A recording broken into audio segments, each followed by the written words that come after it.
Shalom alaikum Bapak Ibu, Saudara-saudari yang dikasihi di dalam Tuhan.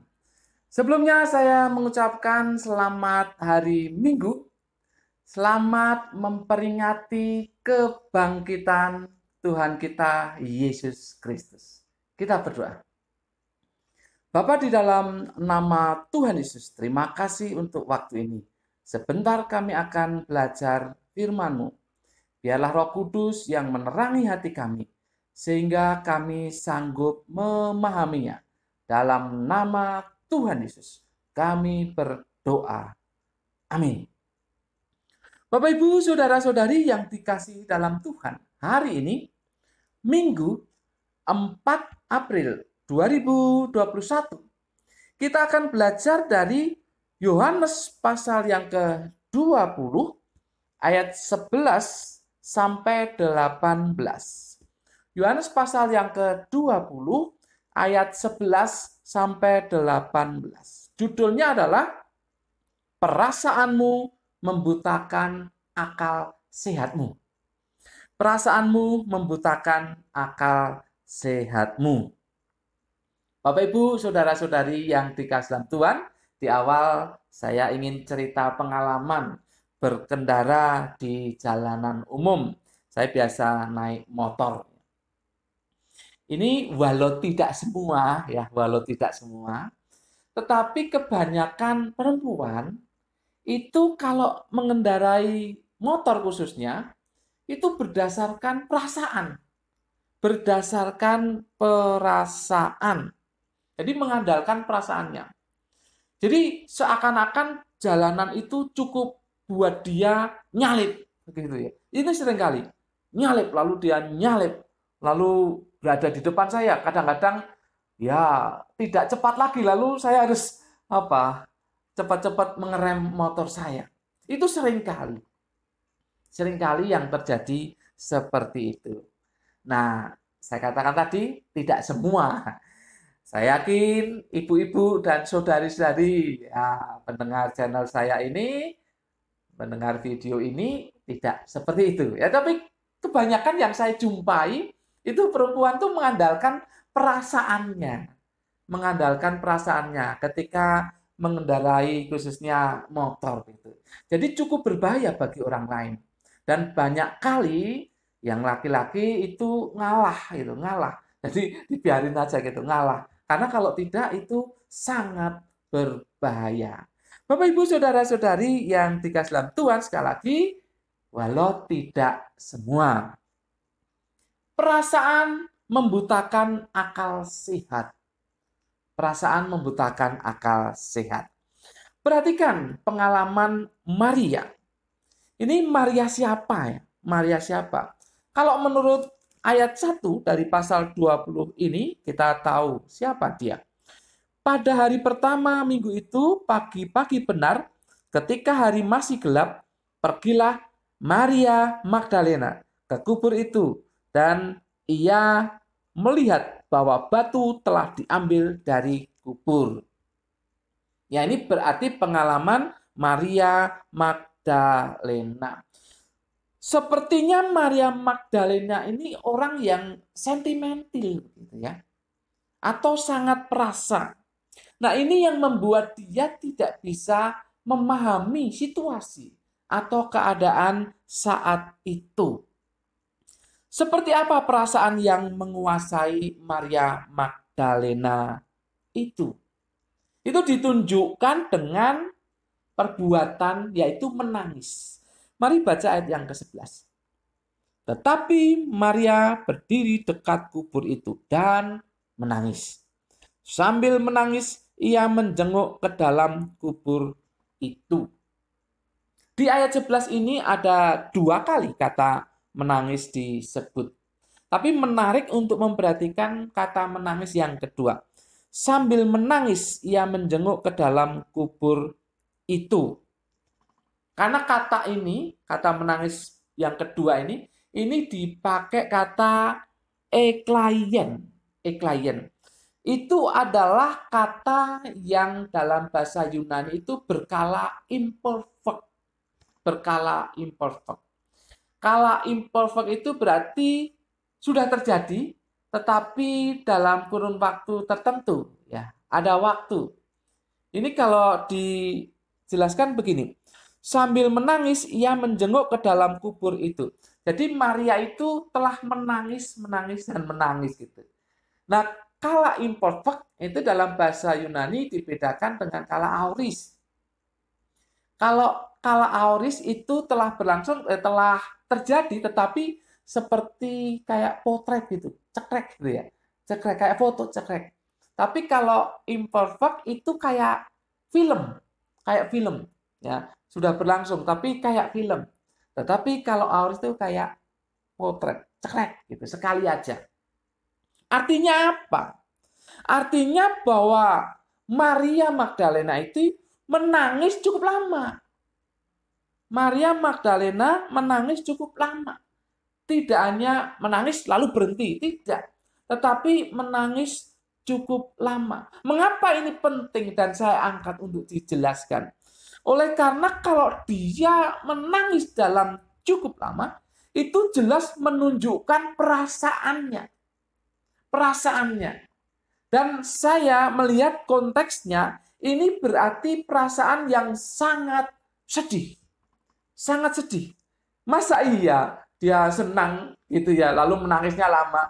Kayaknya kok tidak mungkin. Ini karena sangat sedih, maka Maria Magdalena menangis cukup lama. Ini perasaannya. Bapak, Ibu, saudara-saudari yang dikasihi dalam Tuhan, inilah Maria Magdalena, seorang yang sentimental, sangat perasa. Sehingga ketika melihat kubur di mana sebelumnya Tuhan Yesus dimakamkan, diletakkan, itu terbuka dan tidak ada lagi mayat Tuhan Yesus, dia langsung sangat sedih. Sepertinya ini memang dikuasai oleh perasaan. Khususnya pada saat ini adalah perasaan sangat sedih. Sangat sedih. Jadi dia menangis lama ya, maklum karena memang sangat sedih. Tetapi perasaan ini begitu menguasai dia. Akibatnya apa? Akibatnya ya akal sehat pun dibutakan. Bapak, Ibu, saudara-saudari yang dikasihi dalam Tuhan, ada dua hal di sini. Yang pertama, tidak bisa menyadari atau memahami kehadiran malaikat. Mari perhatikan ayat 12 dan 13. Dan tampaklah olehnya dua orang malaikat berpakaian putih, yang seorang duduk di sebelah kepala dan yang lain di sebelah kaki di tempat mayat Yesus terbaring. Kata malaikat-malaikat itu kepadanya, "Ibu, mengapa engkau menangis?" Jawab Maria kepada mereka, "Tuhanku telah diambil orang dan aku tidak tahu di mana ia diletakkan." Yang bicara kepada Maria Magdalena adalah malaikat. Dan dikatakan di situ malaikat berpakaian putih. Bukankah seharusnya ini Maria menyadari dan memahami bahwa di situ ada malaikat. Di bagian Injil yang lain itu disebut berkilau ya, berkilau. Dilihat itu berkilau malaikat itu ya. Jadi seharusnya kan menyadari bahwa itu malaikat gitu kan. Tapi karena perasaan yang sangat sedih yang menguasai dirinya, maka Maria Magdalena tidak bisa menyadari bahwa itu adalah malaikat, utusan Tuhan. Ya, ini masih oke lah ya. Masih oke. Karena malaikat itu kan seringkali menampakkan diri dalam wujud manusia begitu ya, seperti manusia. Maka ya oke lah kalau dalam hal ini tidak menyadarinya. Tetapi yang kedua, dia juga tidak bisa menyadari atau memahami kehadiran Tuhan Yesus. Perhatikan ayat 14. Sesudah berkata demikian, ia menoleh ke belakang dan melihat Yesus berdiri di situ. Tetapi ia tidak tahu bahwa itu adalah Yesus. Ia tidak tahu bahwa itu adalah Yesus. Ini kan Ya, karena apa? Karena sedih tadi. Karena perasaan sedih yang menguasai dirinya. Dikatakan tetapi ia tidak tahu. Ia tidak tahu. Kata tahu di dalam bahasa Yunani di sini Pak dipakai kata edei. Edei. Edei itu ya bentuknya itu pluperfect. Pluperfect. Artinya apa? Sempurna. Sempurna tidak tahu. Jadi benar-benar tidak tahu itu Maria bahwa yang ada di dekatnya itu Tuhan Yesus. Benar-benar sempurna tidak tahu. Tidak tahu bahwa itu adalah Tuhan Yesus. Bapak Ibu saudara-saudari yang dikasihi dalam Tuhan. Tuhan Yesus pun menyapa Maria Magdalena. Perhatikan ayat yang ke-15. Kata Yesus kepadanya, "Ibu, mengapa engkau menangis? Siapakah yang engkau cari?" Maria menyangka orang itu adalah penunggu taman.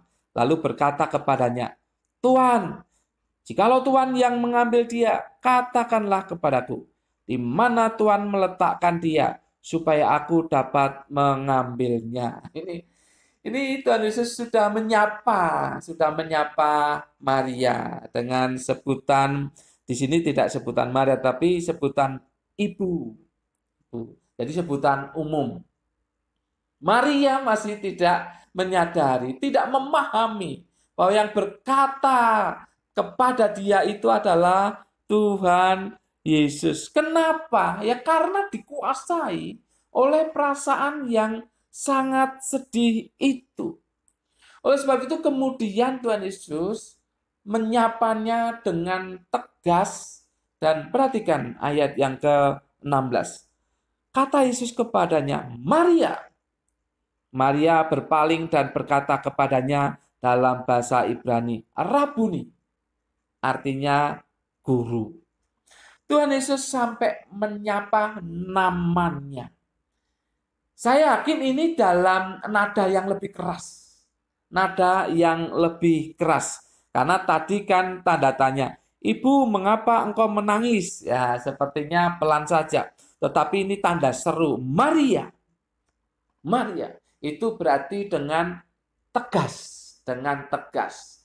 Dan itu sepertinya sudah biasa dikatakan Tuhan Yesus kepada Maria. Sehingga Maria langsung ngeh. Gitu ya. Bahasa Jakarta. Langsung ngeh. Langsung paham. Itu Tuhan Yesus. Sampai sedemikian itu Tuhan Yesus harus menyapa Maria. Supaya Maria Magdalena ini paham bahwa yang berbicara kepadanya adalah Tuhan Yesus. Jadi perhatikan, kesedihan yang sangat, perasaan yang menguasai dirinya itu, membuat Maria Magdalena itu tidak bisa memahami siapa yang ada di hadapannya. Tidak bisa memahami keadaan situasi. Bahkan ketika Tuhan Yesus sendiri yang berada di dekatnya. Akal sehatnya sudah dibutakan oleh perasaan sangat sedih itu. Sehingga tidak bisa memahami keadaan. Tidak bisa memahami Tuhan Yesus yang hadir di dekatnya. Namun menariknya, Tuhan Yesus menolong dia. Tuhan Yesus menolong dia. Walaupun dengan sapaan, dengan nada yang lebih keras. Maria.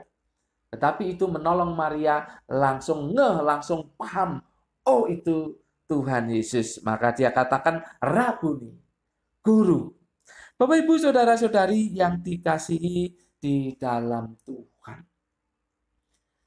Saya menyadari situasi yang terjadi saat ini. Banyak orang menjadi takut, sangat takut. Banyak orang menjadi sangat khawatir. Banyak orang menjadi putus asa dan berbagai macam perasaan, kesedihan, ya, bingung dan seterusnya. Berbagai macam perasaan yang negatif itu menguasai banyak orang. Dan itu membuat akal sehat dibutakan. Sehingga tidak tahu keadaan apalagi solusi. Tidak tahu bagaimana harus bertindak. Tidak tahu harus berbuat apa. Berkarya seperti apa lagi. Karena perasaan takut, khawatir, putus asa, galau, dan seterusnya. Itu menguasai diri. Bapak, Ibu, Saudara-saudari yang dikasih dalam Tuhan. Hari ini kita memperingati kebangkitan Tuhan Yesus. Dan kebangkitan Tuhan Yesus itulah jaminan untuk pertolongan kepada Anda dan saya. Untuk mengalahkan perasaan yang negatif di dalam diri Anda dan saya. Hari ini kita memperingati kebangkitan Tuhan Yesus. Yesus yang hidup itu akan menolong Anda dan saya untuk mengalahkan semua perasaan negatif. Sehingga akal sehat kita menjadi berjalan kembali. Kita bisa menjadi tahu, memahami situasi, dan memahami firman Tuhan. Memahami petunjuk-petunjuk Tuhan apa yang seharusnya kita lakukan menghadapi situasi saat ini.